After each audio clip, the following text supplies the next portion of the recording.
What's going on, everybody? Welcome back to my channel. My name is Evan Venters. I have a trip coming up soon and I just got a camera. I'm gonna go through each item today and talk about why I'm bringing that because we got a lot of other things to pack with us, so minimalism at its finest. All right, so first and foremost is the camera. The camera that I purchased about 3 weeks ago is the Canon EOS M6 Mark II. I'm absolutely in love with it. It takes great quality photos, good videos, and I couldn't be happier, to be honest with it. The thing that I like most about it is it's small and it's compact. You can even put this in a pocket if you wanted to. It's got a really nice sleek LCD screen on the back, and then a detachable viewfinder at the top. If you don't want it sticking out, you can take it out and remove it.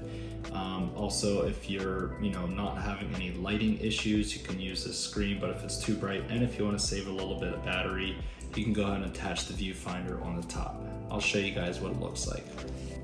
So this is what the viewfinder looks like. It's small, portable. Be careful because it does seem like it would be something that is easy to lose. But basically you have two little covers, one on here, and then let me show you, you have a slot on the camera, and then basically you just put this on, it attaches, clicks in, and then there you go. I like that, to be honest with you, because I don't use it all the time. If I don't have really bright light, I don't use it. And I know there's some information out there regarding, your viewfinder is going to be more accurate and whatnot. But, if you can dial in settings on your camera and you're comfortable with it, I don't find a reason to use it unless I can't look at my LCD screen. Yeah, nothing else to say. I'll put it on when I need it. I'll take it off when I don't need it and then throw it in my bag. All right, guys, so the next and also another very important item that I'm going to bring with me is my good old iPhone 12 Pro Max. Now, you guys are probably wondering, yeah, Evan, this is a smartphone, it's going to be with you anyways, but I'm including this in the video for one particular reason. And I use this a lot in these videos that I make because if I need to take any film or shots of me using my camera, I don't have another camera to use, so this is my go-to. So I'll put this on the little tripod that I use, and I can get some good shots of me using my actual real camera. So this is coming along. All right, next up we have lens hood. Now in Seattle, it can be rainy, it can be sunny. I want to be prepared for everything. So what I'm currently running is on my Canon EOS M6 Mark II. I have a 15 to 45 millimeter lens. I do have a UV filter on the end of that at the moment, and I usually use it outside. I just forgot to take it off. But when it's sunny outside, I'll throw this on too so that I don't get any glare or any sun flares coming across the screen. Now, if it's one thing that I've learned in the past couple of weeks, it's about efficiency, trying to make the most of the time that you have. So I want to be able to edit on the go. And one thing that's going to help me do that is this little SD card reader with the lightning cable. So I currently edit all of my videos and photos using my iPad Pro with the M1 chip. It's the 11-inch. Before, I didn't have a quick way to transfer all of my files to and from my phone, which I was only using, to my iPad. So now that I got a camera, I can literally take the SD card out of the camera, plug it into here, throw it into the iPad, and it uploads very, very quickly. So I'm very grateful for this little thing. Now I'm going to save you the time. I have one go-to lens, and it's currently the one that's filming me at the moment. The kit lens that came with my camera is a 15 to 45 millimeter lens, and I think it's suitable for a wide variety of different shots. So this is the only thing I'm going to bring. Can't afford another lens at the moment, but I've been playing around with it for the last few weeks, doing close-ups and long-range shots, different types of lighting, and I really think it's going to be just fine. Next up, we got to talk about storage. So currently inside of my camera, I have a 128 gigabyte SD card, and then I also have an extra one. I believe this is 32 gigabytes. Now, if you guys don't know, if you are uploading 4K content, there's a particular reading and parameter on these SD cards. You'll see a little number on here. On the actual SD card, it'll say one of three things. It'll see V30, V60, or V90.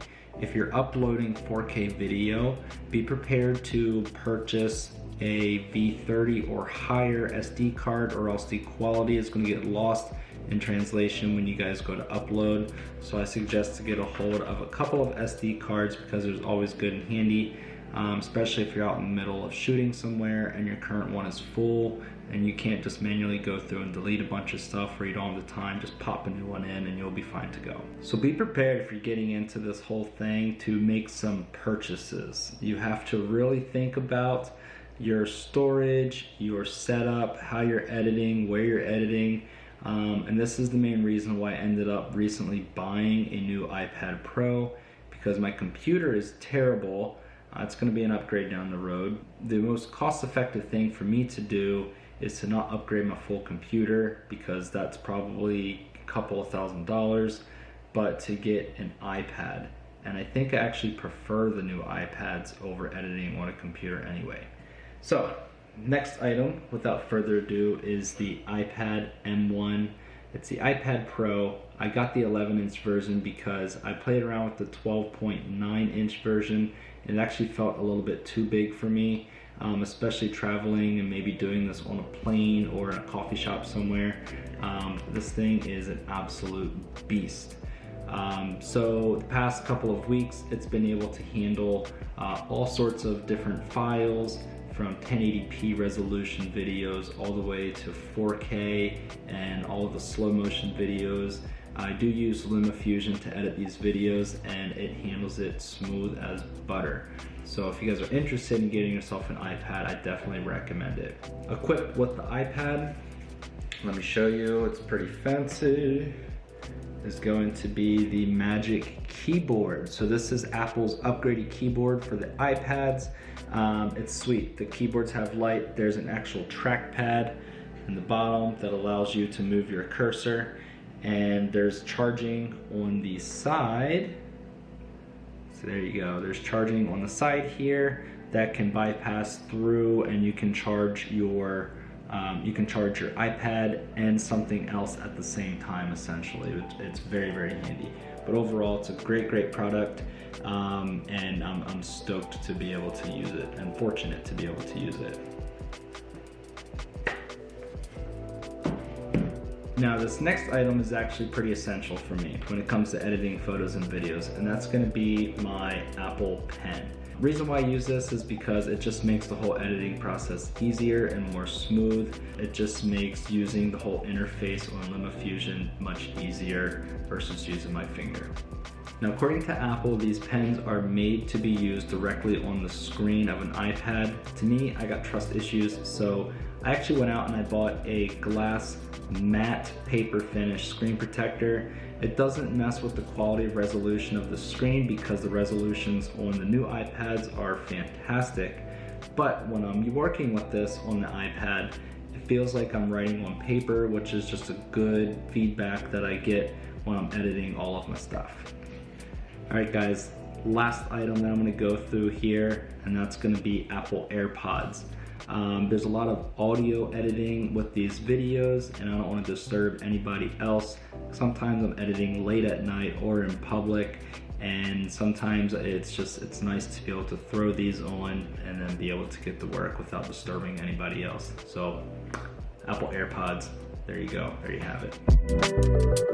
Never fails, I always forget something. All right, last item is this little light right here. I'm not gonna shine it directly at you because it's very bright. This is a light that attaches to my little tripod. That's called a Yulonzi. Let's see, let's crank this bad boy up. Hold on a second here.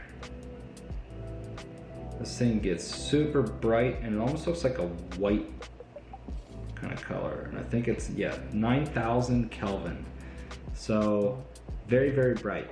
And then you can dim it all the way down, or not dim it, you can change the color curve and it becomes more yellow orangey, depending on if you want a very bright fluorescent lighting or a warm lighting. There's also a percentage on the back in terms of what percentage strength that you want to have coming through the light. So I can dim this down. You guys should see it coming off, yep.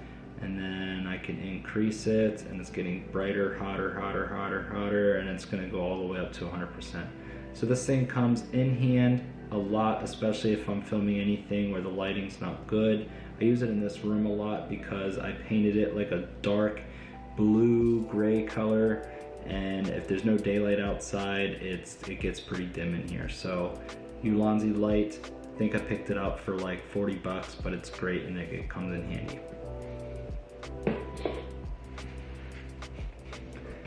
Alright guys, well there you have it. That's what I'm bringing with me on my trip in June. We're going to Seattle to celebrate my friend's wedding, and then we're going to do some traveling.